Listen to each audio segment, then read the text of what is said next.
نحمده ونصلي على رسوله الكريم أما بعد فأعوذ بالله من الشيطان الرجيم بسم الله الرحمن الرحيم باب مناقب أهل بيت النبي صلى الله عليه وسلم ورضي الله عنهم الفصل الأول عن سعد بن أبي وقاص رضي الله تعالى عنه قال لما نزلت هذه الآية ندعو أبناءنا وأبناءكم دعا رسول الله صلى الله عليه وسلم عليا وفاطمة وحسنا وحسينا فقال اللهم هؤلاء أهل بيتي رواہ مسلم۔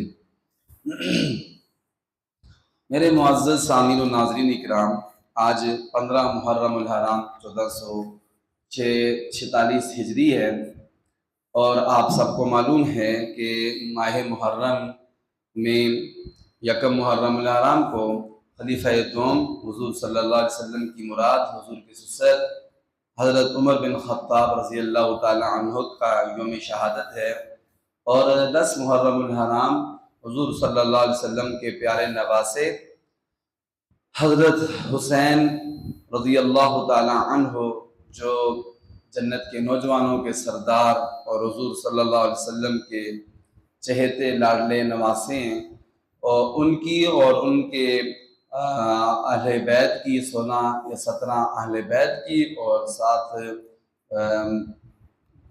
72 جو کربلا کے شہداء ہیں ان کی شہادت کا دن ہے۔ تو اس ماہ محرم کی نسبت سے میں آپ کے سامنے حضور صلی اللہ علیہ وسلم کے اہل بیت کے فضائل اور مناقب کو بیان کرنا چاہوں گا۔ اللہ تعالیٰ کما حقہ بیان کرنے کی توفیق عطا فرمائیں۔ سب سے پہلی بات تو آپ یہ یاد رکھیں کہ حضور صلی اللہ علیہ وسلم کی جو اہل بیت ہیں ان کی 3 قسمیں ہیں۔ ایک ہے اہل بیت نسب، اسے کہتے ہیں بیت نسب، ان کی نسبی رشتہ داری حضور کے ساتھ ہے، جیسے بنو ہاشم عبد المطلب کی اولاد۔ نمبر 2 بیت ولادت، یعنی جن کا حضور صلی اللہ علیہ وسلم کے ساتھ ولادت کا تعلق ہے، جو حضور کی اولاد ہیں، جیسے حضرت علی، حضرت فاطمہ، حضرت حسن، حضرت حسین رضی اللہ تعالی عنہ، یہ بیت ولادت ہیں۔ نمبر 3 بیت سکنا، جن کا حضور کے ساتھ رہائش کا تعلق ہے، گھر کا تعلق ہے، اور وہ ہیں ازواج مطہرات۔ اور نمبر 3 بیت قرابت بھی ہیں کہ جن کے ساتھ حضور کی قریبی رشتہ داری وہ بھی حضور کے اہل بیت میں شامل ہیں، جیسے حضرت زید بن حارثہ اور حضرت اسامہ بن زید۔ چونکہ یہ حضرت زید بن حارثہ حضور کے منہ بولے بیٹے تھے، حضور نے ان کو اپنا منہ بولا بیٹا بنایا ہوا تھا، وہ بھی، اور ان کے بیٹے اسامہ بن زید یہ بھی اہل بیت میں داخل ہیں۔ تو اہل بیت کا مفہوم بہت وسیع ہے، اس لیے یہ ذہن میں رکھنا چاہیے کہ حضور صلی اللہ علیہ وسلم کے عبد المطلب کی اولاد، بنو ہاشم کی اولاد، وہ بھی اہل بیت میں داخل ہیں۔ حضرت حسن، حضرت حسین، حضرت علی مرتضیٰ شیر خدا یہ بھی اہل بیت میں داخل ہیں، اور نبی علیہ السلام کی 11 بیویاں وہ بھی اہل بیت میں داخل ہیں، اور حضور صلی اللہ علیہ وسلم کی جو 3 دوسری بیٹیاں ہیں، حضرت زینب، فاطمہ، رقیہ، ام کلثوم، وہ بھی اہل بیت میں داخل ہیں۔ تو یہ سارے اہل بیت ہیں۔ ایسا کرنا غلط ہے اور ناانصافی کی بات ہے کہ بندہ صرف حضور صلی اللہ علیہ وسلم کی اہل بیت میں حضرت علی، حضرت فاطمہ، حضرت حسن، حضرت حسین کو شامل سمجھے اور باقی سب کو خارج کر دے، یہ ناانصافی کی بات۔ ہاں، ساتھ یہ بات بھی ضروری ہے کہ سب سے زیادہ فضائل ان کی، سب سے زیادہ فضائل ان کی، حضرت علی کے، حضرت فاطمہ کے، حضرت حسن کے، حضرت حسین کے، ان کے فضائل سب سے زیادہ ہیں احادیث میں، لیکن اہل بیت میں باقی بھی سارے شامل ہیں۔ پھر ان کی محبت میں غلو نہیں کرنا چاہیے۔ محبت کرنی ہے، لیکن محبت میں غلو منع ہے، ٹھیک ہے جی، اور کمی بھی منع ہے۔ انصاف کے ساتھ، اعتدال کے ساتھ محبت کرنی ہے، اور یہ نہیں کہا جا سکتا کہ حضرت علی اور مرتضیٰ شیر خدا رضی اللہ تعالی عنہ بڑا اونچا درجہ ہے ان کا، لیکن یہ کہنا غلط بات ہے۔ کوئی یہ کہے کہ وہ مشکل کشاں یا حاجت روا ہیں، تو حاجت روا، مشکل کشا، غیبی مدد کرنے والے وہ اللہ تعالیٰ کی ذات، مولا ان کی صفت آئی ہے حدیث پاک میں، حضور نے خود فرمایا من کنت مولا فہذا علی مولا، جس کا میں مولا اس کا علی بھی مولا۔ مولا کا معنی ہے سردار، کیا معنی ہے؟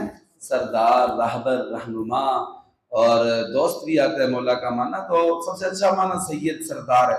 جو مجھے اپنا سردار سمجھتا ہے وہ علی کو بھی اپنا سردار سمجھے. تو مولا لفظ، لیکن مولا کا معنی مشکل کشا نہیں ہے. بعض لوگ سمجھتے ہیں کہ مولا کا معنی جو ہے نا مشکل کشا طرف ہے. یہ اللہ تعالیٰ کی صفت ہے، یہ اللہ تعالیٰ کے علاوہ کسی اور کی نہیں ہے. اور ساتھ یہ بھی ذہن میں رکھنا چاہیے کہ یہ جو خانہ کعبہ شریف ہے وہ اللہ تعالیٰ کا گھر ہے. کس کا گھر ہے؟ اللہ تعالیٰ کا گھر ہے. کعبۃ اللہ قرآن پاک میں جگہ بہ جگہ ہے. ویسے کہ اس کو ہم بیت اللہ کہتے ہیں. بیت اللہ کیا معنی ہوتا ہے؟ اللہ تعالیٰ کا گھر. کیا معنی ہوتا ہے؟ ہاں، اللہ تعالیٰ کا گھر. اور ایسے کہنا کہ کعبہ علی دا، جنت حسین دی، ٹھیک ہے، یہ بات بھی کوئی جملہ درست نہیں ہے. وہ جنتی ہیں، جنتیوں کے بھی سردار ہیں، اس میں کوئی شک نہیں ہے. لیکن کعبہ جو ہے وہ اللہ تعالیٰ کا گھر ہے، اور جنت بھی اللہ تعالیٰ کی ہے. کس کی ہے؟ اللہ تعالیٰ کی ہے. جملے وہ بولنے چاہیے جو قرآن سے حدیث سے ثابت ہوں اور درست ہوں، وہ جملے بولنے چاہیے. کعبہ اللہ تعالیٰ کا گھر ہے، بیت اللہ اسی لیے اسے کہتے ہیں. اور جو جنت ہے وہ بھی کس کی ہے؟ اللہ تعالیٰ کی ہے. اور جنت کے نوجوانوں کے سردار حضرت حسن اور حضرت حسین رضی اللہ تعالیٰ عنہ ہیں. اچھا، سب سے پہلی جو حدیث پاک، یہ مشکات شریف کی کتاب میرے سامنے کھلی ہے. حدیث پاک کی بہت بڑی کتاب ہے. اس میں انہوں نے یہ پورا ایک باب ذکر کیا ہے، یعنی بہت زیادہ حدیث پاک ذکر کی ہیں جن میں آل بیت کی شان بیان کی گئی ہے. انشاءاللہ تھوڑا تھوڑا کر کے میں آپ کے سامنے آل بیت کے فضائل اور مناقب جو حدیث میں آئے وہ ذکر کریں. یہ مستند باتیں ہیں بھائی. قصے، کہانیاں اور طرح طرح واقعات وہ نہ مجھے اتنے زیادہ آتے ہیں نہ میں بیان کرتا ہوں، اس لیے کہ وہ مضبوط نہیں ہوتے، ان کے پیچھے سند نہیں ہوتی. اپنے پاس سے کچھ من گڑت بھی ہوتے ہیں. اس لیے بات بندہ وہ کرے دین کی جو حضور سے ثابت اور جو مستند بات ہے، ٹھیک بات ہے. ٹھیک ہے جی. اس لیے کہ حضور نے فرمایا کہ جو میرے اوپر جھوٹ باندھے گا، جھوٹ بولے گا، اپنے پاس سے حدیث بنا کے بیان کر دے گا اور حدیث ہوگی نہیں، حضور نے فرمایا وہ اپنا ٹھکانہ جہنم میں بنا لے. اس نے اپنی سیٹ جہنم میں بک کر لی. تو اس لیے ہم جو ایسے قصے کہانیاں جن کا سار اور پیر نہ ہو اور جن کی کوئی دلیل نہ ہو ان کو بیان نہیں کرتے. بیان کرنا مناسب بھی نہیں ہے.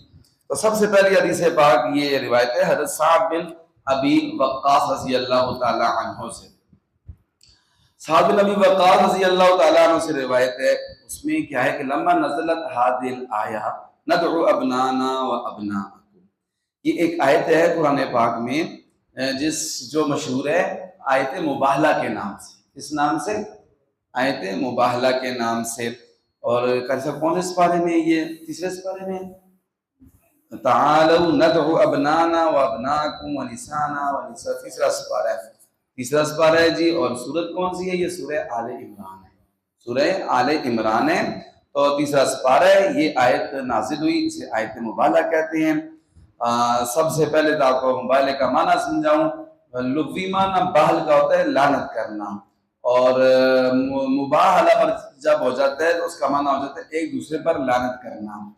اور ابتحال یبتحل ابتحال کا معنی ہوتا ہے گڑ گڑا کر اللہ تعالیٰ سے دعا مانگنا.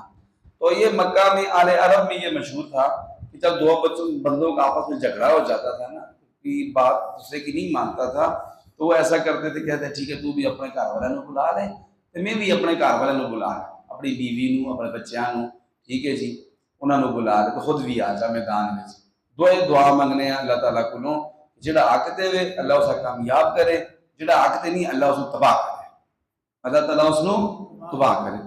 تو جو حق پر ہوتا تھا وہ بچ جاتا تھا، اور جو حق میں نہیں ہوتا تھا اس پر اللہ تعالیٰ کی طرف سے تباہی اور عذاب نازل ہو جاتا تھا. تو اس نجران ایک جگہ ہے، اس کے عیسائی بڑے بڑے پادری جو ہے وہ حضور صلی اللہ علیہ وسلم کے پاس ہے. حضور سے کافی دنوں تک نا انہوں نے بحث مباحثہ کیا. وہ کہتے تھے ہم ٹھیک ہیں، ہمارا مذہب ٹھیک ہے، عیسائیت ٹھیک ہے. اللہ کے پاک نبی حضرت محمد مصطفیٰ صلی اللہ علیہ وسلم کو سمجھاتے کہ دین اسلام ٹھیک ہے اور میرا جو مذہب ہے یہ ٹھیک ہے. پہلا مذہب جو ہے وہ عیسائیت منسوخ ہو گیا، ختم ہو گیا میرے آنے سے. اچھا وہ نہیں مان رہے تھے، وہ مان نہیں رہے تھے. تو اسی دوران اللہ تعالیٰ نے یہ آیت نازل کی. آیت کا ترجمہ کیا ہے؟ ترجمہ یہ ہے کہ ندعو ابنانا و ابناکم فقل تعالوا، آپ کہہ دیجئے کہ آ جاؤ. ندعو ابنانا و ابناکم، ہم بھی اپنے بیٹوں کو بلاتے ہیں، آپ بھی اپنے بیٹوں کو بلا لو. وَنِسَانَا وَنِسَاءَكُمْ، ہم بھی اپنی عورتوں کو بلا دو، تم بھی اپنی عورتوں کو بلا لو، وَأَنفُسَنَا وَأَنفُسَكُمْ، ہم خود بھی اپنی جانیں حاضر کرتے ہیں، خود پیش ہوتے، تم بھی خود پیش ہو جاؤ۔ اچھا یہ جب آیت نازل ہوئی نا تو کیا آتا ہے حدیث پاک میں، یہ جو حدیث پاک ہے اس میں صحابی رسول فرماتے ہیں، صاحب بن ابی وقاص، کہ حضور نے دعا رسول اللہ صلی اللہ علیہ وسلم علیاً و فاطمہ و حسنا و حسینا، اللہ کے پاک نبی نے حضرت علی کو بھی بلایا، حضرت فاطمہ اپنی بیٹی کو بھی بلایا، اپنے نواسے حسن کو بھی بلایا، اور اپنے دوسرے چھوٹے نواسے حضرت حسین رضی اللہ تعالی عنہم، ان سب کو چاروں کو بلایا، اور پانچویں خود اللہ کے نبی صلی اللہ علیہ وسلم موجود تھے۔ فرمایا اللہم ہؤلاء اہل بیتی، اے اللہ یہ میرے گھر والے، میرے اہل بیت ہیں، یہ میں لے آیا ہوں، حاضر ہو گئے ہیں۔ عیسائی بھی آگے، وہ بھی اپنے بچوں کو لے آئے۔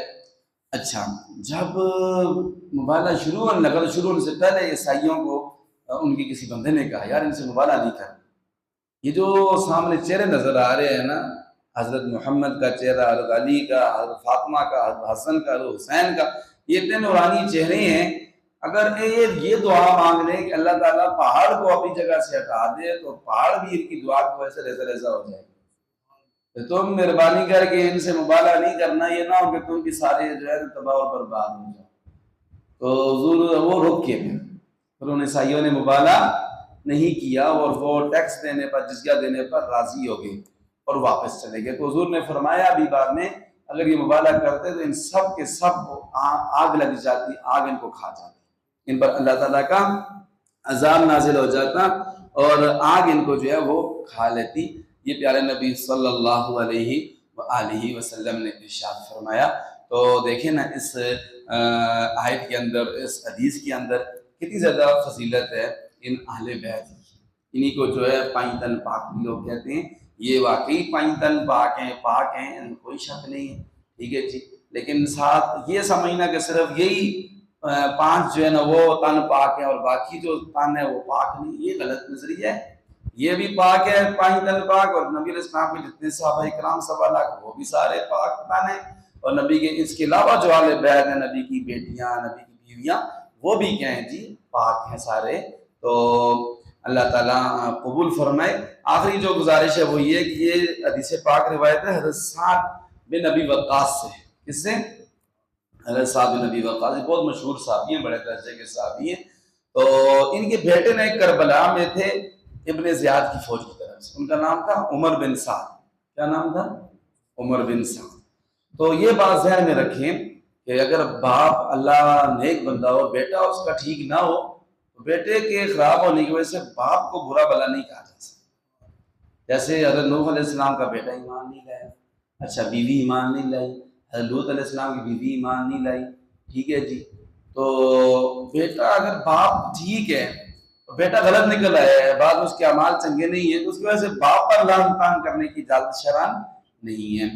ہم بھی یہی کہتے ہیں کہ عمر بن سعد اگر ابن زیاد کی فوج کے ساتھ تھا، اس نے حسین رضی اللہ تعالیٰ عنہ کے ساتھ کوئی ظلم زیادتی کیا ہے، وہ بے شک ملعون ہوگا، اس پر اللہ کی لعنت ہوگی، لیکن اس کی وجہ سے یہ جو اونچے درجے کے صحابی ہیں صعب بن ابی وقاص، ان کے بارے میں زبان تام دراز کرنا اس کی شرعاً ذرا بھی گنجائش نہیں۔ اسی طرح جو یزید تھا اس کے بارے میں ہمارا موقف یہ ہے کہ وہ بھی ٹھیک نہیں تھا، ٹھیک ہے جی۔ اسی کی حکومت کے دوران بہت بڑے بڑے یہ واقعات پیش ہے، کربلا کا واقعہ، مدینہ طیبہ پر حملے کا واقعہ، اور بڑے واقعات پیش ہے۔ تو یزید کو بھی ہم ٹھیک نہیں کہتے، یزید غلط تھا، اور حضرت حسین رضی اللہ تعالیٰ عنہ وہ حق پر تھا، لیکن یزید کے غلط ہونے کی وجہ سے، اس کے شرابی ہونے کی وجہ سے، بے نمازی ہونے کی وجہ سے، یا ظالم ہونے کی وجہ سے، یا اس کے پرندے اور جانور لڑانے کی وجہ سے، ٹھیک ہے جی، ہمیں یہ حضرت اس کے جو والد تھے حضرت امیر معاویہ رضی اللہ تعالیٰ عنہ، اونچے درجے کے صحابی تھے، ان کی شان میں نازیبا لفظ بھی کہنے کی کسی کو شرعاً اجازت نہیں۔ بیٹا ان کا اگر غلط تھا تو وہ اللہ تعالیٰ اس کو سزا دیں گے، عذاب وہ سزا دیں گے، لیکن اس کی وجہ سے باپ کو برا بھلا کہنا درست نہیں ہے، اس لیے کہ وہ اونچے درجے کے صحابی ہیں۔ اللہ تعالیٰ سے دعا ہے جو کچھ کہا سنا ہے اللہ قبول فرمائے، ہم سب کو عمل کی توفیق عطا فرمائے۔ اللہ تعالیٰ ہم سب کو اہل بیت کے ساتھ سچی سچی محبت نصیب فرمائے، اور صرف زبانی نہیں، اللہ تعالیٰ ہمیں ان کے نقش قدم پر بھی چلنے کی توفیق عطا فرمائے۔